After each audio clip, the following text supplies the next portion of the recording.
Hello everyone, this is Jason from Primetime Aquatics, and in this video we are going to be talking about the best filter for your quarantine tank. Hope you enjoy the video. Appreciate you being here. One of the things I want to mention before we get into the video is I've done a comprehensive video on how to quarantine fish. I'm going to put that in the upper right hand corner as well as in the description below if you want more information. This video is really focusing on the filtration. Also, if you want more information on the different types of filters, the advantages and disadvantages, I will put a beginner's guide to filtration in the description below, as well as some comparisons between sponge filters and hang on the back filters. When it comes to choosing a filter for your quarantine tank, there are some unique aspects that we have to consider. One, your quarantine tank is often a temporary setup, which means that it's going to go from a very low bioload to a very high bioload in a short period of time. Two, you might have to treat that tank with medications. Because of that, you want to have a filter that is going to be relatively easy to transport and maneuver, and a filter that's going to allow you to deal with that extra bioload once you put your new fish in that tank. So I think the most popular options for filtration are your sumps, your canister filters, external and internal, hang-on back filters, and sponge filters.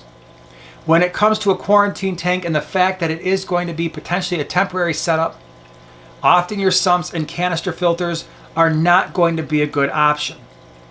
Mostly because those filters are going to have to be maintained and possibly cleaned after the quarantine process is done, and that can be a little bit cumbersome, not to mention a little bit expensive.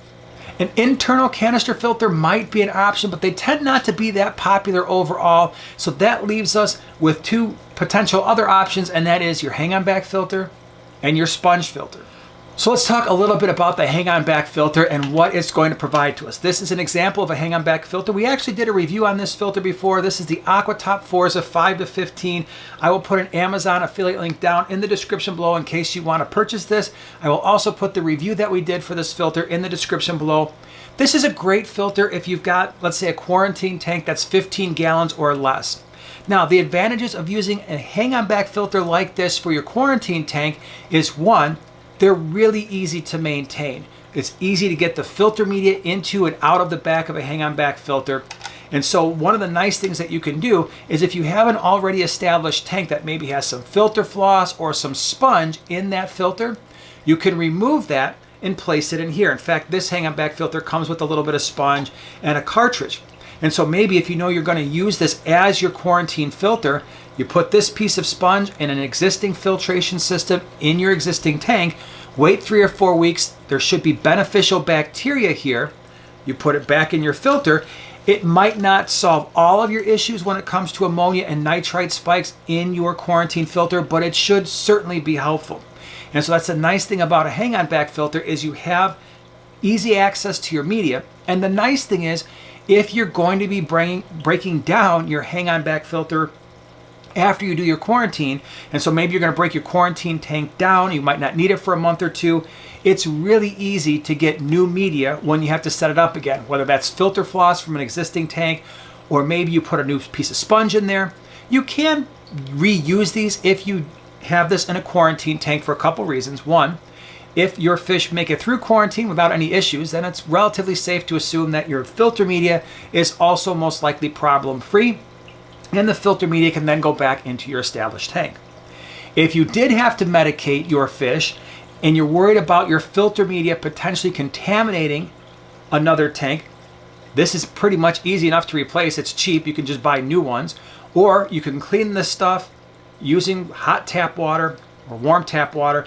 And if you let it dry most of the time for most pathogens, chances are when they dry out, they're going to die. But if you're really concerned, just replace the media. Put fresh filter floss in here that's been well established from your existing tank. The next time you have to quarantine, that's probably the safest way to go.